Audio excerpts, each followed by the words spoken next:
Round టేబుల్కి ఉద్యమ అభినందనలు. మిత్రులారా, మన దేశమే లౌకిక ప్రజాస్వామిక దేశం.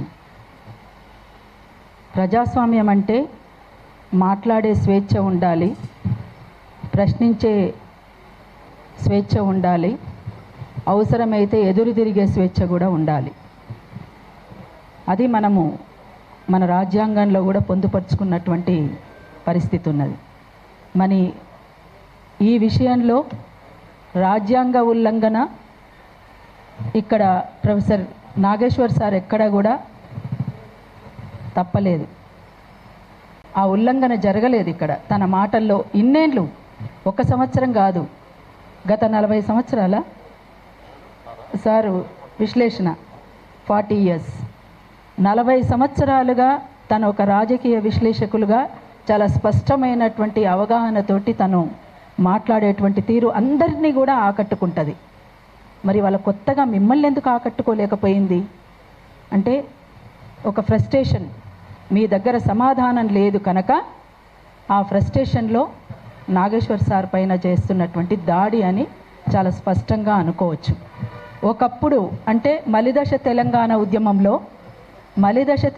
ఉద్యమంలో ఉస్మానియా క్యాంపస్లోని ఆర్ట్స్ కాలేజ్ సాక్షిగా జరిగినటువంటి పెద్ద విద్యార్థి గర్జనలో అక్కడ అప్పుడు ప్రజారాజ్యం పార్టీ, నవ తెలంగాణ పార్టీ అందరూ కూడా ఇక్కడే ఉన్నటువంటి పృథ్వీ కూడా ఆ వేదిక మీద అందరము ఉన్నాం, నాతో సహా ఉన్నప్పుడు తెలంగాణకు చాలా స్పష్టంగా అనుకూలంగా మాట్లాడినటువంటి వ్యక్తి పవన్ కళ్యాణ్.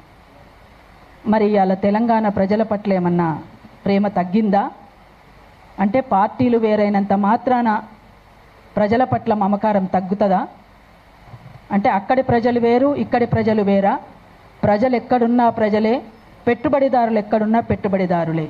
అందుకని ఇవాళ తెలంగాణలో ఇంకా ఆంధ్ర పెట్టుబడిదారుల యొక్క పెత్తనం కొనసాగుతున్నటువంటి మాట వాస్తవం.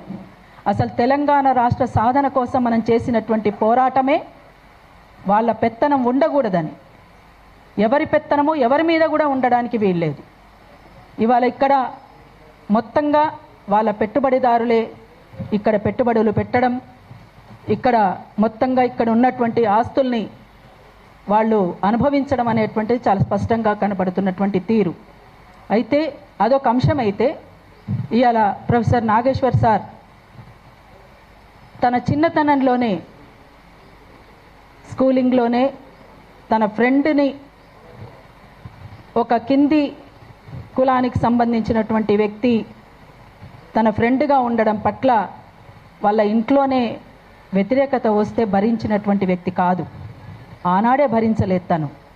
ఇప్పటికీ కూడా కింది కులాల పట్ల ప్రేమ, సమాజం పట్ల బాధ్యత కలిగినటువంటి వ్యక్తిగా మనం చూస్తాం.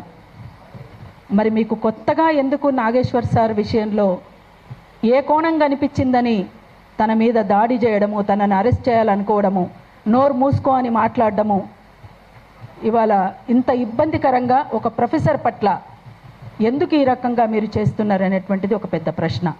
అందుకనే ఎవరమైనా ఎక్కడైనా మాట్లాడేటువంటి స్వేచ్ఛ ఉండాలి, ప్రశ్నించే స్వేచ్ఛ ఉండాలి, ప్రశ్నిస్తారు కూడా. పొరపాటు జరిగిన చోట ప్రశ్నించడం అనేటువంటిదే సమాజం పట్ల బాధ్యత కలిగినటువంటి వ్యక్తులుగా ఉంటారు వాళ్ళు.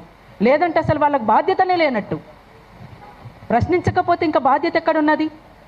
మరి ఇంత జరుగుతుంటే, ఇంత చర్చ జరుగుతుంటే, ఇంత సీరియస్గా ఈ రకమైనటువంటి దాడులు కొనసాగుతూ ఉంటే ఒక ప్రొఫెసర్ నాగేశ్వర్ సార్ దగ్గరనే ఆగిపోతుందా? ఇది ఈ రకమైనటువంటి మొదలైనవి అంటే ఎక్కడి దాకానైనా పోతాయి ఇవి.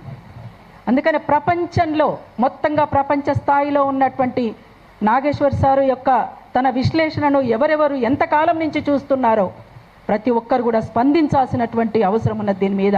అట్లనే తెలంగాణలోని ప్రభుత్వం కూడా స్పందించాలి, అన్ని రాజకీయ పార్టీలు కూడా స్పందించాలి, ఇంకా పౌర సమాజం కూడా స్పందించాలని చెప్పేసి అరుణోదయ సాంస్కృతిక సమాఖ్య ద్వారా ఈరోజు ప్రొఫెసర్ నాగేశ్వర్ సార్ పైన జరుగుతున్నటువంటి దాడిని చాలా తీవ్రంగా కూడా ఖండిస్తున్నామని చెప్పి కూడా తెలియజేస్తా ఉన్నాం. థ్యాంక్